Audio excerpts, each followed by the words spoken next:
What's good, YouTube? It's me, your boy Squiddy, again with another video. And yeah, I just want to show this quick video of the Skyscraper deck, completely free to play, that I was able to build in like 1 or 2 days of the game coming out just by grinding, getting them free gems from the solo mode and stuff like that. I did reach Plat 1 really quickly, which is like the highest rank, I think. It's not saying a lot because I actually feel like I only had a couple of losses. Like, maybe I played like 40 or 50 games and there's only like 4 or 5 real games. Like, it felt like there were a lot of new players from Duel Links and whatnot, and wasn't really like, didn't feel like super competitive or anything. But yeah, this is completely free to play. I was able to get lucky, I think, and pull like a needle fiber and maybe like Phoenix out of some of my packs. But everything else I just crafted using the gems to buy packs. So yeah, just down the hand trap lineup: 3 Effect Veiler, 3 Ash, 3 Imperma, obviously. I later crafted Max C after I was able to get more gems from grinding the rank, but at the time I didn't want to spend gems on Max C just because it's banned in the TCG, and I feel like this is more of a beta test. When they do eventually bring the Max C, the TCG ban list, Max C's banned, so it felt to me like I didn't really want to burn my tokens to exchange for them, but I ended up doing it anyways just to play in some tournaments because you kind of need that card in this format. So yeah, 3 Veiler, 3 Ash, 3 Ray, 1 Rose, or 3 Rose actually. The reason I played 3 is because just to maximize consistency, because I didn't have Upstart Goblins either. Those are ultra rare, but I don't think I could end up fitting Upstart anyways. So yeah, I just played 3 Rose. It's not great. You don't really want to have this opening just because like 90% of the time you just get OTK'd. You want Ray as soon as possible, but this is just for consistency. I later cut it to fit in Maxi and stuff, but just because there's no Maxi. 2 Nib. Nib's really good. Like, a lot of people are playing combo decks. A lot of people are playing Drytron. I can't believe like people actually think that deck's the best deck. I really don't think that deck's good, especially with 3 Maxi. Like, if you eat a Maxi, you always have to pass if you don't have like an out.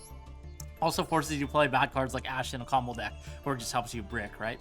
1 Reinforcement, 3 Pot of Desires. I really think this card is insane. It says draw 2 cards. Don't worry about the banish. Like, yeah, you banish 10 cards, but in this deck, you just want to get to your resources ASAP. Like, it's basically a deck full, a toolbox deck. What you want is like 2 hand traps in your opening plus like a Ray. Because like Ray does everything for you, like it just starts off your engine. All you really need is like a couple of hand traps to make sure you survive. I go second, by the way, in this deck. It completely goes second, blind second.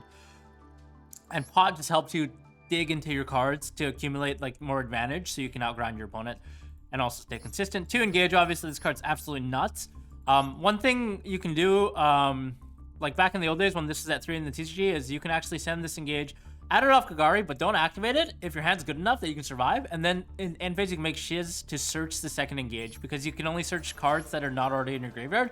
So adding that back with Kagari and not activating it again sets you up with 2 Engages for the next turn where you can just like draw off both of them.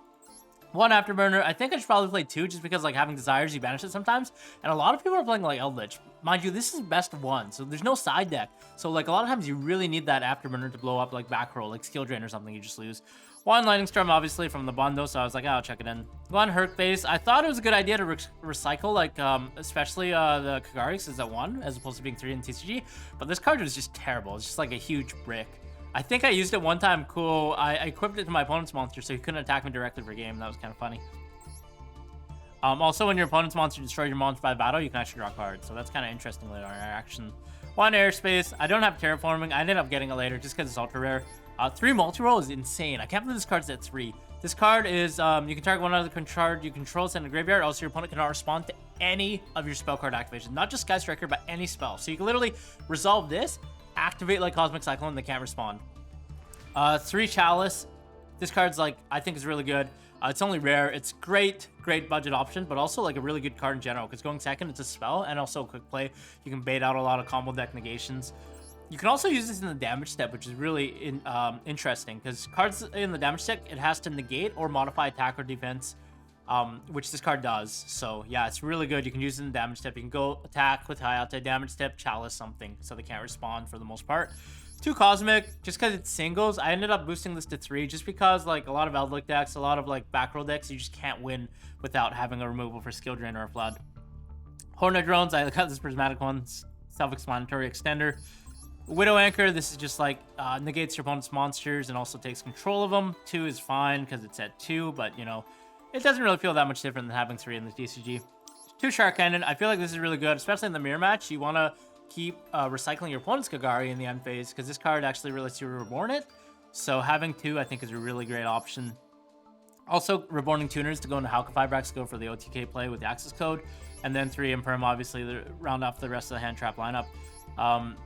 Extract's pretty explanatory. There's a lot of space because Phoenix Enforcer's not released, and because there's only 1 Kagari, so there's like, I don't know, 4 extra spaces, and we don't need Verte either. 3 Shiz, 3 Hayate. You definitely need 3. I don't know why people play 2 of this. Like in the TCG, you play 2 because you have no space.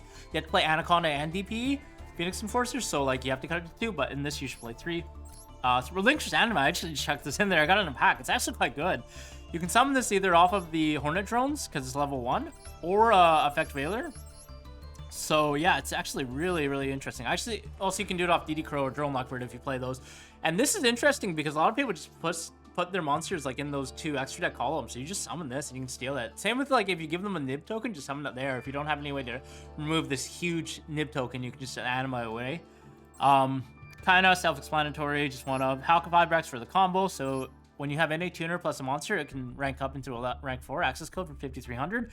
You summon Effect Veiler, make Halka-Fibrax, summon another Veiler from your deck, and then you can make Celine, which allows you to summon the last Veiler from your graveyard to make a rank 4 access code for that OTK.